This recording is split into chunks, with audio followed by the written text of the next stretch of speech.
నమస్కారం అండి. నేను నిన్న ఆర్వీసా మీద కొన్ని వీడియోలు చేయడం జరిగిందండి.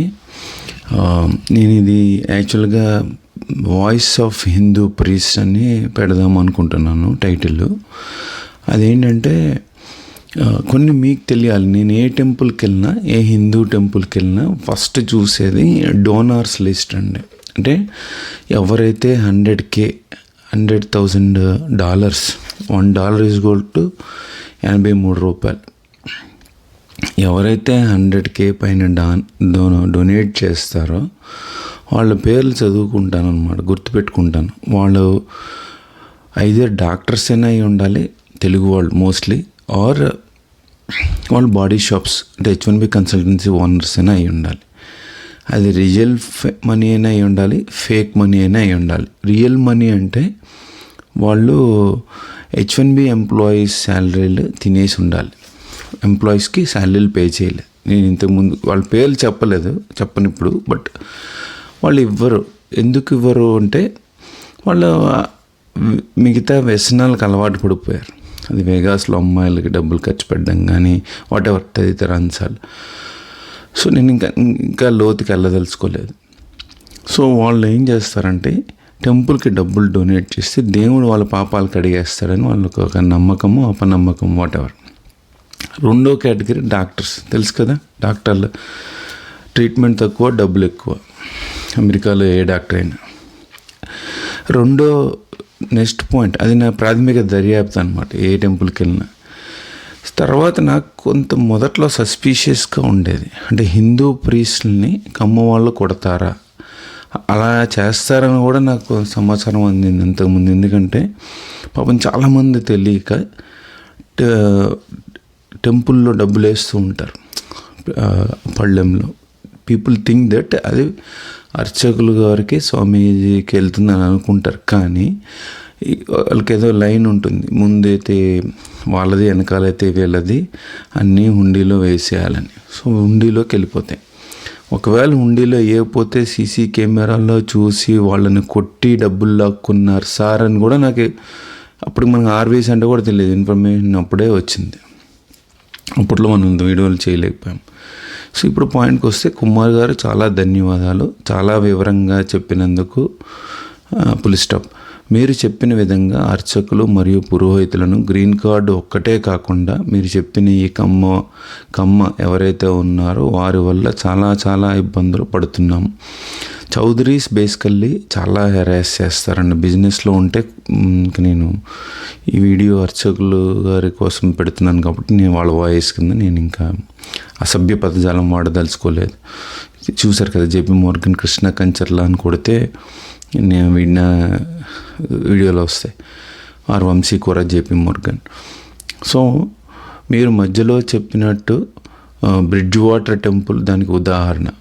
వీళ్ళు మమ్మల్ని తీసుకుని వచ్చేటప్పుడు చెప్పాలి, మీకు గ్రీన్ కార్డు చేస్తాము లేదా చెయ్యము అని చెప్పట్లేదు. వీళ్ళు ఆ విషయం చెప్పకుండా మమ్మల్ని సముద్రం మధ్యలో ముంచి వేస్తున్నారు.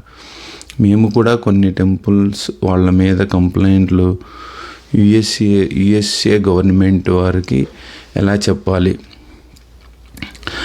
యుఎస్సిఎస్ అంటే మీరు R1 వీసా మీద ఉంటే యుఎస్సిఎస్ వెబ్సైట్కి వెళ్ళి టిప్ అని ఉంటుందండి, లేదంటే FBI టిప్ అని ఉంటుంది.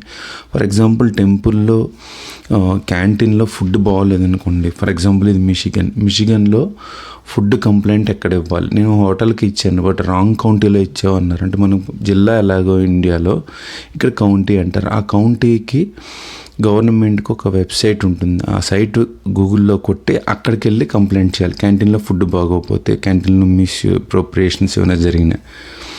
కానీ R1 వీసా మీద వచ్చిన వాళ్ళు R1 ఒక్కటే చేయాలి. అంటే ఇంతకుముందు నార్త్ కర్నూలులో కేసు అయిందండి. అదేంటంటే హిందూ ప్రీస్ట్ని టాయిలెట్లు క్లీనింగ్, కుకింగ్ అన్నీ చేయించేస్తే ఎవరో వచ్చిన అమెరికన్స్ నోటీస్ చేసి కంప్లైంట్ చేస్తే ఆ టెంపుల్ మూసేయడమో లేకపోతే వాటెవర్ జరిగిందని విన్నాను. టెంపుల్ మూసేసి ఉండరు, బట్ యాక్షన్స్ తీసుకుని ఉంటారు. టెంపరీగా క్లోజ్ చేసిన నార్త్ కర్నూలులో అయిందన్న ఇన్సిడెంట్.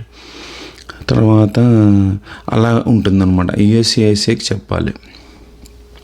నెక్స్ట్ కంప్లైంట్ ఎలా చేయాలంటే యూఎస్సిఐసి లింక్ పెడతానండి.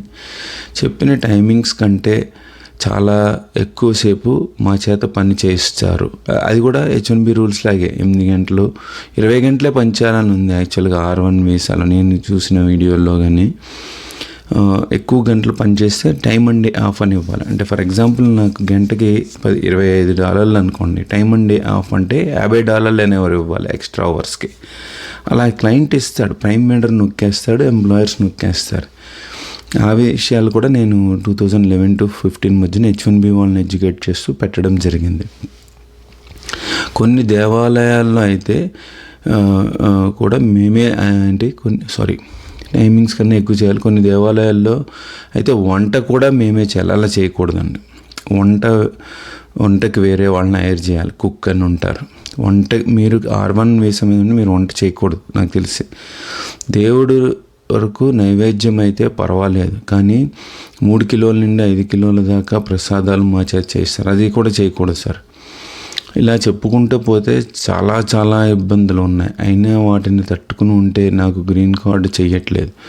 మాకు గ్రీన్ కార్డు కేటగిరీ ఈ B-Form కేటగిరీ ఈ B4 నుండి మారుస్తారని అంటున్నారు. అంతవరకు కరెక్ట్ చెప్పగలరు. ధన్యవాదాలు. మీకు ఈశ్వరుడి అనుగ్రహం కలుగా. ధన్యవాదాలండి.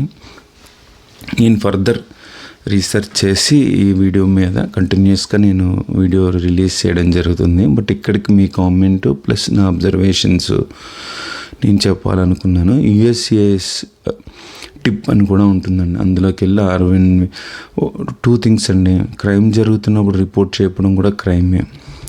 అంటే మీ చేత మీ ఎంప్లాయర్ ఎవరైతే ఉన్నారో టెంపుల్ ఓనర్స్ క్రైమ్ చేయిస్తుంటే అది రిపోర్ట్ చేయడం కూడా క్రైమే. అంటే మీరు విక్టిమ్ అనే ఒక సైడు, కానీ రిపోర్ట్ చేయట్లేదు కదా. H1B కూడా అదే రూల్ అప్లై అవుతుంది. ఎంప్లాయర్ జీతాలు ఇవ్వకపోతే చాలామంది కంప్లైంట్ చేయరు కర్మ సిద్ధాంతం భయపడి, బట్ వాళ్ళు కూడా క్రైమ్ ప్రాసెస్ చేస్తున్నట్టు అవుతుంది. ఇంకొకటి R1 వీసా వాళ్ళ గ్రీన్ కార్డ్ రాకపోవడానికి నేను రాత్రి అంతా మేధోమథనం చేసిన తర్వాత అర్థమైంది ఏంటంటే,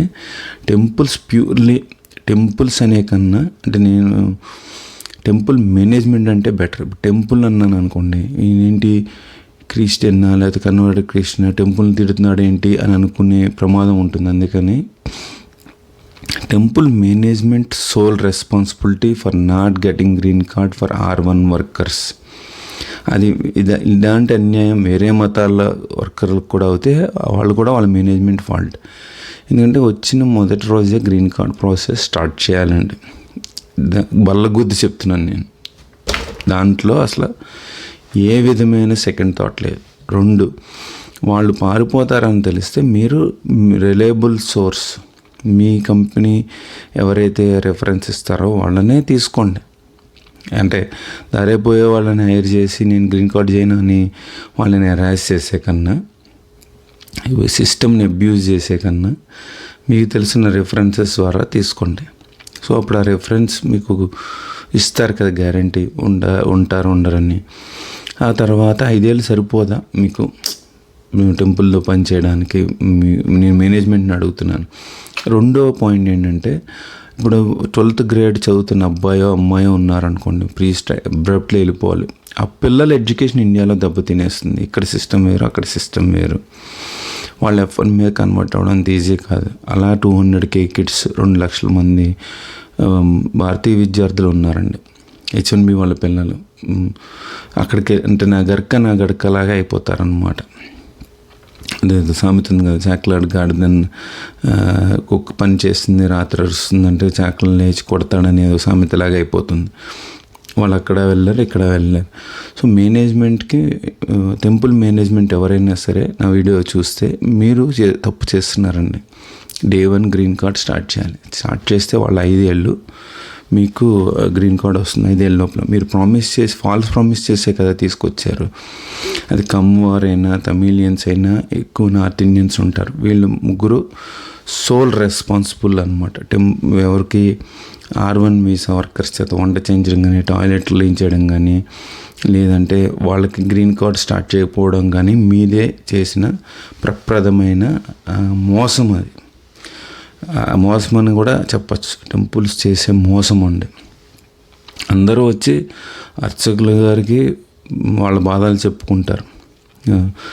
ఎవరిని మీరు పిలిగ్రిమ్స్ అనండి, భక్తులు అనండి. సో వాళ్ళకే టెంపుల్ మేనేజ్మెంట్ ఇంత కష్టాలు పడితే నిత్యం దేవుడికి ఆరాధన చేస్తున్నప్పుడు వాళ్ళు ఎవరికి చెప్పుకుంటారు? ఆలోచించండి ఒక నిమిషం. అది అసలు భావ్యం కాదు. టెంపుల్ మేనేజ్మెంటు ఇలాంటి అన్యాయం, మోసపూరితంగా వాళ్ళు అసలు నాన్ ప్రాఫిటబుల్ ఆర్గనైజేషన్. ఇంకా చెప్పాలంటే ఇంకా ముందుకు ఒక అడుగు ముందుకేసి USCIS department of labour site visit చేసి R1 వర్కర్ వీసా వాళ్ళని కెమెరాలో ఇంటర్వ్యూ చేయాలి, మీకు ఎలా జరుగుతుంది అన్యాయం ఏంటని.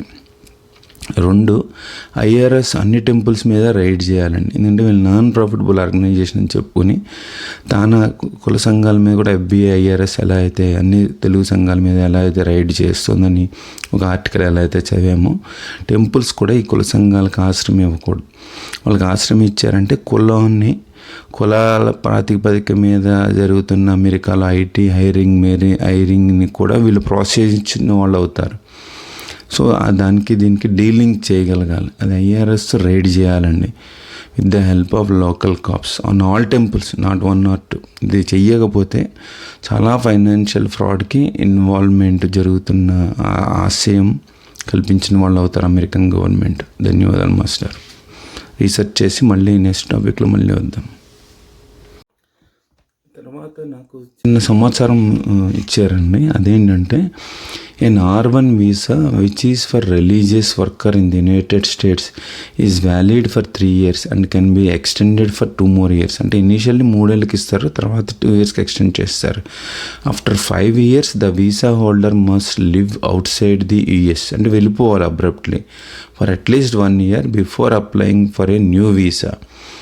To extend R1 visa, the visa holder must file a new Form I-129 which is a petitioner for a non-immigrant worker.